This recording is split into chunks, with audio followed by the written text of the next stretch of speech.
Hey, what is up, everybody? I hope you are doing well. Today, we're going to talk about We're going to talk about a lot of stuff. We're going to talk about a lot of stuff. We're mostly going to kind of give you an introduction into the whole social media world, and I'm going to slow down just a little bit. I have coffee. We're going to do this thing where we're just going to talk over some coffee and just talk about a couple of issues. I don't drink coffee a lot. That's why I need to slow down because I feel like once I start drinking the coffee, I'm going to start really talking fast and it's not going to be a good thing. I don't drink coffee often, but I do when I need to. And today is a day where I feel like I really need to, just kind of get a little bit of a boost. So we're going to try to help you out today and talk about some of the kind of misconceptions, kind of some of the things that we want to talk. I have a list over here, some of the stuff that I wanted to talk about. And the first thing I wanted to talk about is just some of the common misconceptions of being a content creator and also being a YouTuber, and also just kind of creating the lifestyle that we want to live. We're going to talk a little bit of theory and all that stuff. For me, as a content creator, for some years now, I've created video content, I've created photography, different things like that. And my wife and I have been doing YouTube for quite a long time. And one of the biggest misconceptions is just that, doing what we do is a lot easier than having a typical or normal job. And that is one of the furthest things from the truth. It is actually super, super hard. And it's also very taxing and it takes a lot of effort. It also takes a lot of self control, self discipline, and things like that. Whereas, if you look back at my story is I went and got a degree in engineering and I studied that for a couple of years. Also went into grad school for a little while. And then I decided just to go out into the workforce and get some experience. So I started working as an engineer and I started doing really well. I got, a lot of offers and I started working at different places. And I felt like for me, the best thing to do was to find a good position and kind of work my way and get different experiences from different areas. So over the 7 years that I worked as an engineer, I would say I had three jobs, three solid jobs at three large corporations. And the last corporation that I worked at, had a great salary, was making some good money, and I was loving where I was going. But I looked over at some of the guys who were further along in that process, close to retirement, close to doing the same thing over and over for 20 to 30 years. I didn't want to be those people. I looked at them and I was like, I don't really want to be like that. Well, that whole time, Timmy and I were building this brand. We were creating content centered around family, and I was heavily involved in working in that content and helping create it. I would stay up late night editing, and then I would go to work, and then I would work from 9 to 6, sometimes 7.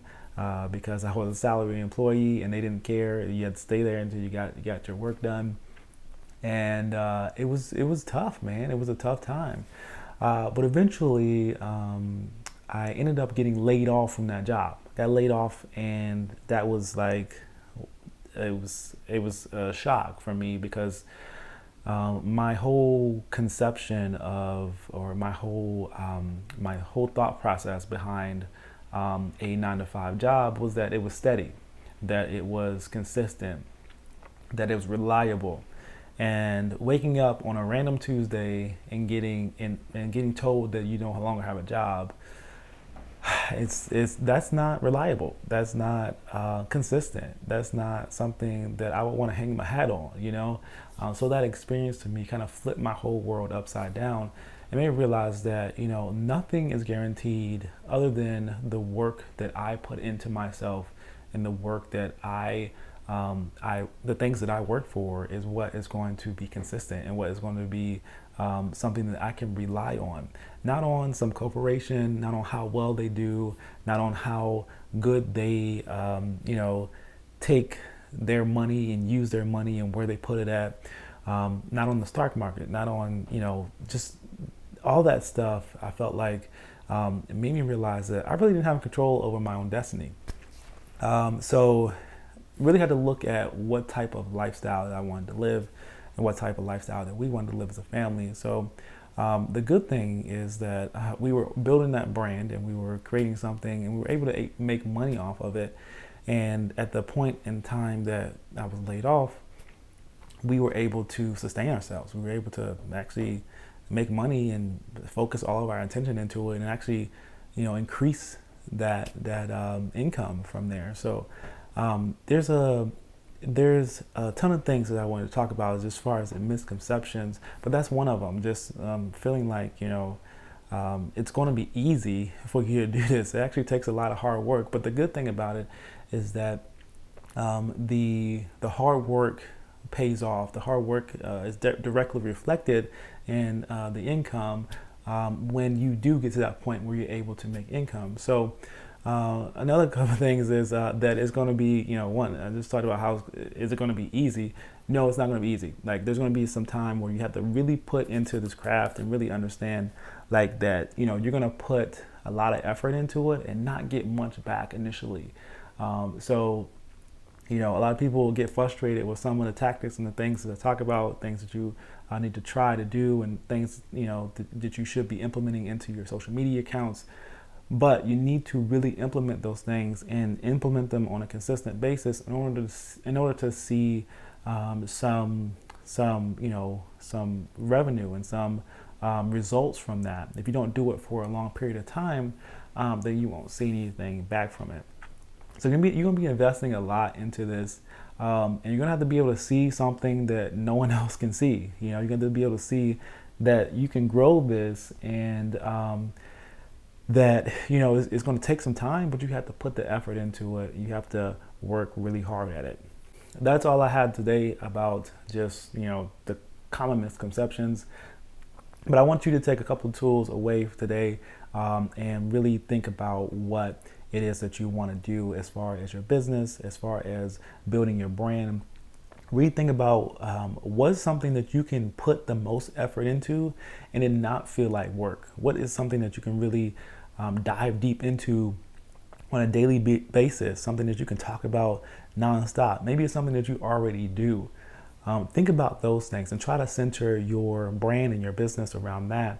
And it won't feel like work. If you go into it just thinking about the monetary gain, then it's going to be hard for you to continue to do it with no reward. If your end goal is monetary gain, then when you don't see that for a long period of time, it's easy to give up. So think about helping people. Think about how you can create something centered around something you already know how to do. Think about creating something that you can, just be like, if I get paid nothing, I would still do this no matter what. And that's what you want to center your business around. So I hope that helps. That was a quick little talk, and actually a little bit longer than I thought it was going to be. But I hope that helps. Let me know in the comments below if you have any questions. And I'd love to discuss it with you. All right, peace.